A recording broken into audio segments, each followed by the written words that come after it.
ছেলেটি চুল বিক্রি করেই তার মা বাবা বড়লোক হয়ে যায়। আসলে ছোটবেলা থেকেই ছেলেটি টাক ছিল।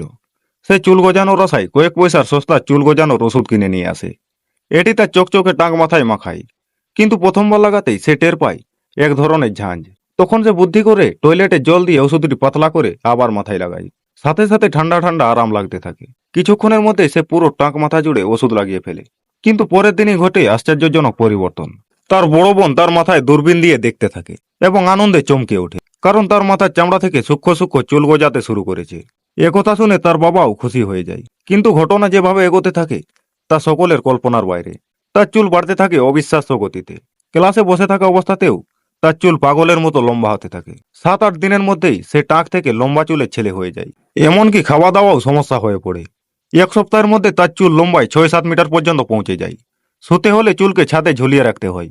প্রতিদিন রাতে ঘুমানোর আগে তার বাবা সকালে উঠে কয়েক কেজি চুল কেটে দেন। তবুও সে ফ্রেশ হয়ে স্কুলে যেতে পারে না।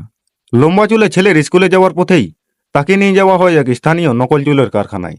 প্রতিদিন রাতে সে কারখানার উৎপাদন লাইনে শুয়ে পড়ে, আর তার চুল অবিশ্বাস্য গতিতে বেড়ে চলে। কারখানার কর্মীরা সারা রাত ব্যস্ত থাকে এই নতুন চুল কাটতে। এইভাবে ছেলেটি চুল হয়ে ওঠে পুরো পরিবারের টাকার গাছ।